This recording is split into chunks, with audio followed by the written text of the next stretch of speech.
سلسلہ عالیہ چشتیہ صابریہ کے مطابق ہم نے یہ مختصر سا اللہ تبارک و تعالیٰ کے اسم کا ذکر کیا، اور اب آپ احباب کے سامنے میں نبی پاک صلی اللہ تعالیٰ علیہ وآلہ وسلم کی بارگاہ میں ایک غلام جنہوں نے اپنی حاضری کو پیش کیا، جنہیں محافظ ختم نبوت کہا جاتا ہے، نہیں، یہ وہ ہستی ہیں کہ جن کو حضرت ابراہیم علیہ السلام کی طرح آگ کے اندر ڈالا گیا، پھر ابراہیم علیہ السلام کی طرح یہ آگ سے زندہ بچ کے نکلے۔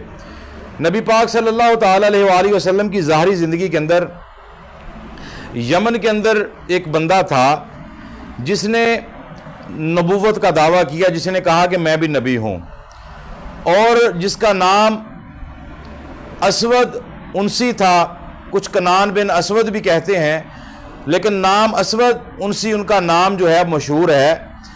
اور اس وقت اس دور کے اندر نبی رحمت صلی اللہ تعالیٰ علیہ وآلہ وسلم کے ایک غلام جن کا نام ابو مسلم خولانی تھا، وہ اس علاقے میں موجود تھے، اور نبی پاک صلی اللہ علیہ وسلم کی ختم نبوت پر انہوں نے پہرا دیا۔ اس انداز سے پہرا دیا کہ انہوں نے اس کی نبوت کا انکار کیا کہ میں تجھے نبی نہیں مانتا۔ اس نے اپنے سپاہیوں کو بھیجا اور نبی پاک صلی اللہ تعالیٰ علیہ وآلہ وسلم کے اس غلام کو، حضرت ابو مسلم خولانی کو، انہوں نے گرفتار کروا لیا۔ گرفتار کروا کے اپنے دربار میں بلایا، یہ بڑی بات سننے والی ہے، اپنے دربار میں بلایا، بلا کے کہا کیا تو مجھے مانتا ہے میں اللہ کا نبی ہوں؟ انا رسول اللہ، میں اللہ کا نبی ہوں۔ اس نے کہا کیا کہتا ہے، میں نہیں تیری بات سنتا۔ اس نے آگے سے پھر کہا کیا تو مجھے اللہ کا نبی مانتا ہے؟ آپ نے کہا کیا بکواس کر رہا ہے، میں تجھے نبی نہیں مانتا۔ پھر اس نے کہا کیا تو مجھے اللہ کا نبی مانتا ہے؟ اس نے پھر وہی کہا کہ وہی بکواس، پھر میں نے تجھے کہا پتہ نہیں تو کیا کہہ رہا ہے، مجھے نہیں سنا تو نے کیا کہا ہے۔ پھر اس نے کیا اس نے کہا کیا تو محمد رسول اللہ کو، محمد کو اللہ کا نبی مانتا ہے، محمد کو اللہ کا رسول مانتا ہے؟ تو انہوں نے فوراً کہہ دیا الحمدللہ میں مانتا ہوں، محمد صلی اللہ علیہ وسلم اللہ کے آخری نبی ہیں، اللہ تعالیٰ کے رسول ہیں، میں مانتا ہوں۔ اس نے پھر کہا کیا تو محمد کو اللہ کا رسول مانتا ہے؟ اس نے کہا ابو مسلم خولانی عاشق رسول جو ہے، انہوں نے پھر بلند آواز سے کہا ہاں میں گواہی دیتا ہوں محمد اللہ کے رسول ہیں۔ تیسری مرتبہ پھر اس نے کہا کیا بتا کہ محمد رسول اللہ کو تو اللہ کا رسول مانتا ہے؟ اس نے پھر کہا کہ ہاں میں مانتا ہوں۔ اس نے کہا کیسا تو بہرا ہے کہ جب میں کہتا ہوں میں اللہ کا نبی ہوں یہ بات تو کہتا ہے مجھے سنی نہیں ہے، جب محمد کی بات آتی ہے تو کہتا ہے میں نبی مانتا ہوں، میں نے سنی ہے، کیسا تو بہرا ہے؟ اس نے کہا یہ جان کے کر رہا ہے، جان بوجھ کے یہ جو بھی کر رہا ہے، جلدی کرو آگ جلاؤ، اسے آگ میں جلا دیا جائے۔ آگ جلائی گئی، لکڑیاں کٹھی کی، آگ جل گئی۔ اب اس کے ہاتھوں کو پاؤں کو نا رسیوں سے باندھنے لگے، اور اس نے اپنے نوکر چاکروں کو نا کہا کہ جلدی کرو اس کے ہاتھوں کو باندھو، ہاتھوں کو باندھ کر ان کو آگ کے اندر ڈال دیا جائے۔ اب جب آگ کے اندر ڈالنے لگے نا، انہوں نے کہا کیا کرنے لگے ہو؟ انہوں نے کہا جی تجھے آگ کے اندر ڈالنے لگے ہیں۔ انہوں نے کہا نہیں آپ نہیں مجھے ڈالو گے، میں خود آگ کے اندر جانا چاہتا ہوں۔ بلند آواز سے سبحان اللہ۔ کہا کہ میں خود آگ کے اندر چلا جاؤں گا، مجھے آپ نہ لے کر جاؤ۔ پھر ہوا کیا، وہ آگ کے اندر خود ہی چلے گئے، آگ کے اندر گئے، تھوڑی دیر آگ کے اندر رہے۔ عاشق رسول سے نبی پاک صلی اللہ تعالیٰ علیہ وآلہ وسلم کی ایسی محبت تھی ان کے دل کے اندر، نبی پاک صلی اللہ علیہ وسلم کی ایسی الفت تھی کہ آگ کے اندر رہے تھوڑی دیر، آگ کے اندر رہنے کے بعد دوبارہ آسانی سے آرام سے آگ سے باہر بھی نکل آئے۔ آگ نے جلایا تک نہیں ان کو، آگ سے باہر نکلے تھوڑی دیر ٹھہرے، کہا کہ اور بتاؤ تمہارا کیا کام ہے؟ باتیں ہوئی، خیر آپ وہاں سے نکلے مدینہ شریف کی جانب آئے۔ جب مدینہ شریف کی جانب پہنچے تو مدینہ شریف میں پہنچے تو ہوا کیا کہ دیکھا کہ وہاں پر نا لوگ آپس میں باتیں کر رہے تھے۔ تو آپ نے کسی سے پوچھا کہ مجھے بتاؤ محمد ہمارے آقا ہمارے نبی کدھر ہیں؟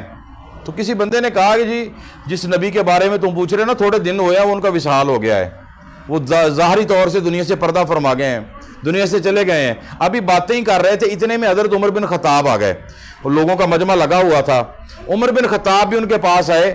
عمر بن خطاب آ کے جب عمر بن خطاب ان لوگوں کے پاس آئے، آگے پوچھا کہ کیا بات ہے، انہوں نے جب بتایا تو عمر بن خطاب نا ان کا چہرہ دیکھ کے پہچان گئے، آئے تھے نا سفر کر کے، عاشق رسول سے آگ سے نکل کے آئے تھے۔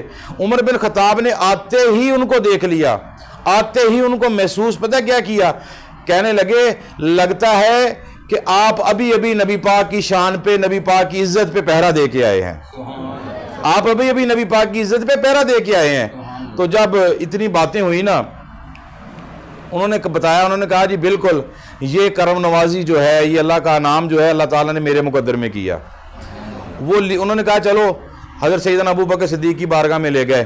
ابو بکر صدیق کے پاس جب پہنچے نا، حضرت ابو بکر صدیق ایک سائڈ پہ بیٹھ گئے، درمیان پہ انہوں نے حضرت ابو مسلم خولانی کو بٹھا دیا، ایک سائڈ پہ حضرت عمر بن خطاب خود بیٹھ گئے، یعنی کہ درمیان میں ان کو بٹھایا، ایک سائڈ پہ امیر المومنین اس وقت کے جو امیر تھے حضرت ابو بکر صدیق اس کو بٹھا دیا، درمیان میں وہ بیٹھ گئے، دوسری سائڈ پہ حضرت عمر فاروق بیٹھ گئے۔ اب عمر فاروق کی آنکھوں میں آنسو آ گئے، عمر بن خطاب کی آنکھوں میں آنسو آتے ہیں، تو ابو بکر صدیق پوچھنے لگے کہ عمر کیا بات ہے، رو کیوں رہے ہو؟ انہوں نے کہا جی میں رو اس بات پہ رہا ہوں، میرے دل کی یہ تمنا تھی، میرے دل کی جستجو تھی کہ جب نبی پاک نے فرمایا نا کہ میرا ایک دیوانہ ہے جو یمن کے اندر ہے، میرا ایک غلام ہے یمن کے اندر ہے، اس کو آگ کے اندر ڈالا گیا لیکن آگ نے بھی میرے دیوانے کو جلایا نہیں ہے، ابراہیم کی طرح آگ سے وہ بچ کے نکل کے آیا۔ عمر بن خطاب کہتے ہیں میں اسی وقت سے دعائیں کرنے لگا کہ یا اللہ میں تجھ سے اور کچھ نہیں مانگتا، بس مجھے اس جو سرکار کا غلام ہے، سرکار کا جو عاشق ہے، اس وقت تک مجھے موت نہ آئے جب تک میں اس کا چہرہ نہیں دیکھ لیتا۔ کون سا غلام؟ کہ جو ابراہیم کی طرح آگ سے بچ کے نکلا ہے۔ تو آج میں نے اسے دیکھ لیا ہے۔ تو ساتھ ہی نا اسے ابو مسلم خولانی نے اس طریقے سے عمر بن خطاب کا ایسے نا ہاتھ جو تھا دبا دیا کہ خاموش ہو جائیں جی، اتنی میری تعریفیں نہ کرو، میں تو بڑا گناہ گار ہوں۔ آج کل کا کوئی بندہ ہوتا وہ کہتا ٹھیک ہے جی میری تعریفیں ہو رہی ہیں تو ہوتی رہیں، انہوں فوراً کہا نہیں میری تعریفیں نہ کریں، حضور آپ بڑے ہیں۔ تو ساتھ ہی حضرت ابو بکر صدیق نے ابو مسلم خولانی سے کہا کہ بتا تیرے دل کی کوئی بات ہے؟ انہوں نے کہا حضور میرے دل کی بات یہ ہے کہ بس آپ وقت کے امیر المومنین ہیں، آپ ہاتھ اٹھائیں اور میرے لیے دعا کریں، میں جب تک زندہ رہوں گا میں لوگوں کو یہ بتاتا رہوں گا کہ امیر المومنین ابو بکر صدیق امیر المومنین نے میرے حق میں ہاتھ اٹھا کر دعا کی تھی، آپ میرے لیے دعا کر دیں۔ تو حضرت ابو بکر صدیق کی آنکھوں میں آنسو آ جاتے ہیں، فرماتے ہیں نہیں آپ اس طرح نہ کرو، آپ اس طرح کرو، میری بات مانو، آپ کو قسم ہے اس رب کی جس رب نے آپ کو پیدا کیا، آپ میرے لیے دعا کریں، میں کہوں گا میں نے عاشق رسول سے اپنے لیے دعا کروائی ہے۔ یہ ابو مسلم خولانی جو ہیں۔ اور اسی طرح نبی پاک کے دور میں ایک اور بندے نے بھی دعویٰ کیا تھا جسے مسیلمہ کذاب لوگ کہتے ہیں، اس کا نام اسود تھا، اور دوسرا جو تھا اسے مسیلمہ کہا جاتا ہے، مسیلمہ کذاب جو تھا۔ نبی پاک کی بارگاہ میں اس نے بھی خط بھیجا، رکا بھیجا جی نبی مجھے بھی مانو، میں آدھے حصے کا میں نبی ہوں تو یہ فیصلہ کر لیتے ہیں، آدھے حصے کا میں نبی ہوں، آدھے حصے کے آپ نبی ہو، ہم یہ فیصلہ کر لیتے ہیں۔ تو نبی رحمت صلی اللہ تعالیٰ علیہ وآلہ وسلم نے اس کے رکے کے جواب میں لکھا نہیں تو کذاب ہے، اور جو سرکار کا غلام پیغام لے کے گیا، جب پیغام اس نے پڑھا کہ کذاب ہے، اس کے کان تک آواز پہنچی، اس نے سرکار کے غلام کو قتل کروا دیا، فوراً شہید ہو گئے، وہ اللہ کی راہ میں قربان ہو گئے۔ تو اتنے میں وہ پیغام نا مسلم راب کی جانب سے جو پیغام تھا وہ نبی پاک کے اس غلام کی والدہ کو پہنچا دیا، جی آپ کا بیٹا جو تھا نا محمد ہے نا، جو اس پر بڑا پہرا دے رہا تھا، اس کی شان بڑی بیان کرتا تھا، اسے مسلمہ نے قتل کر دیا، وہ قتل ہو گیا ہے۔ تو اس کی ماں گھبرائی نہیں، اس کی ماں نے فخر سے یہ کہا کہ میں نے تو دودھ ہی اس دن کے لیے پلایا تھا کہ جب یہ میرا بیٹا محمد کی عزت پہ قربان ہو جائے گا۔ وقت گزرا، ایک بندہ بات کرنے لگا، ایک بندہ بات کرتا ہے، کہتا ہے مسیلمہ سے، کہتا ہے جی حضور آپ بھی اس طرح کیا کریں نا، جو عرب کا محمد ہے نا جو وہ کام کرتا ہے آپ بھی کریں۔ کہ کیا کرتا ہے؟ اس نے کہا وہ کرتا یہ ہے کہ اس کے پاس جب چھوٹے چھوٹے بچے آتے ہیں نا ان کے سر پہ ہاتھ پھیرتا ہے تو اور اپنا لعاب جو ہے ان کے منہ کے اندر ڈال دیتا ہے، جس کے سر پہ ہاتھ پھیرتا ہے ان کے جسم سے خوشبو آنا شروع ہو جاتی ہے، اور جس کے منہ کے اندر لعاب ڈالتا ہے اپنا وہ فصیح و بلیغ زبان بولنا شروع، یعنی کہ خوبصورت آواز ان کی ہو جاتی ہے، اچھی قرت کرنا شروع کر دیتی ہیں، اچھی آواز ہو جاتی ہے ان کی۔ تو آپ بھی یہ کام کرو، سرکار جلدی کرو بچے لائے جائیں۔ 100 بچہ آ گیا، یہ بھی بات بڑی سننے والی ہے۔ یہ وہ جھوٹا لعین کذاب جو تھا اس کی بات سنیں، اس نے لوگوں سے کہا کہ جلدی کرو بچے لے کر آؤ، 100 بچے آ گئے، سر پہ ہاتھ پھیرے، منہ کے اندر لعاب ڈالا، بچے چلے گئے۔ کل 100 نہیں آیا، کل 75 آئے، اگلے دن 50 آئے، اگلے دن 25 آئے، اگلے دن آئے ہی کوئی نہیں۔ اس مسیلمہ نے کہا اپنے نوکروں سے غلاموں سے کہنے لگا کدھر گئے بچے؟ انہوں نے کہا حضور بچے ہم کہاں سے لیں, بچے آ ہی نہیں رہے. انہوں نے کہا کیوں نہیں آ رہا ہے؟ انہوں نے کہا جی حضور جس کے سر پہ آپ نے ہاتھ پھیرا تھا نا وہ سارے کے سارے سر سے گنجے ہو گئے ہیں. دیکھیں نا ہمارے نبی کی شان, آقا نے ہاتھ پھیرا تو ان کے جسم سے خوشبو آنے لگی. اس مسیلمہ نے جھوٹے نے جس نے نبوت کا دعویٰ کیا تھا اس نے ہاتھ پھیرا, سبھی کے سر کے گنجے ہو گئے, بچوں کے سر گنجے ہو گئے. اور جس کے منہ کے اندر اس نے اپنا تھوک, اپنا لعاب, اپنا تھوک جو تھا وہ ڈالا اس بچوں کے منہ کے اندر, کہا کہ وہ دوسرے بچے جن کے منہ کے اندر لعاب ڈالا تھا, تھوک ڈالا تھا, اس نے کہا کہ وہ جو تھے وہ سارے کے سارے گونگے ہو گئے. تو میں آپ اباؤ کو بتانا چاہتا ہوں جو نبی ہوتا ہے اللہ تعالیٰ کی رحمت اتنی ہوتی ہے کہ وہ جس پر ہاتھ رکھ دیتا ہے اللہ تعالیٰ اسے شفاعت عطا فرما دیتا ہے.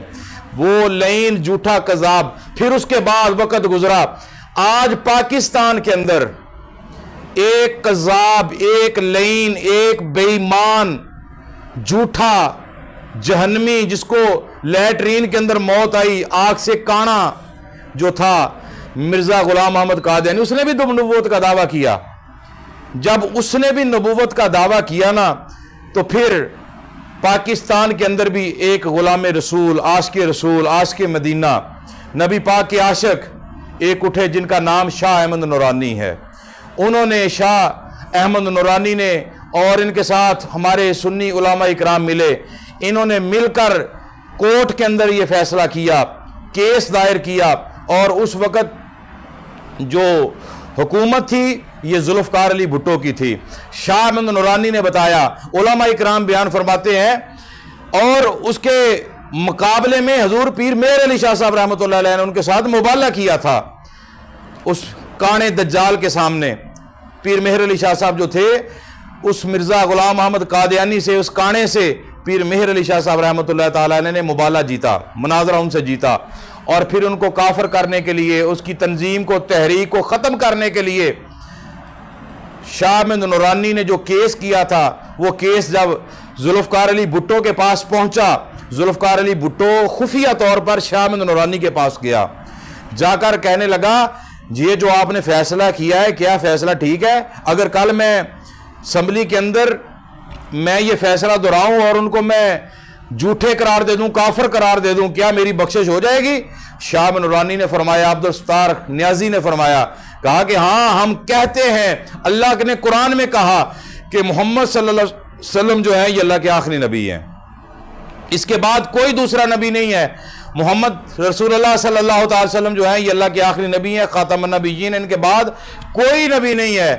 تو ذوالفقار علی بھٹو نے کہا کہ اسمبلی کے اندر کھلو کے, اس نے اس جہاں پر یہ کیس دائر کیا ہوا تھا, جہاں پہ قانون یہ پاس ہونا تھا, وہاں پر کھڑے ہو کے کہا کہ مجھے نہیں پتا کیا ہے, میری زندگی کیا ہے, کوئی کچھ زندگی کے اندر جو بھی ہوا کیا ہے کیا نہیں ہے, لیکن میں یہ دعوے سے کہہ رہا ہوں یہ فیصلہ اب جو میں کرنے لگا ہوں یہ فیصلہ جو ہے میری بخشش کا ذریعہ بنے گا.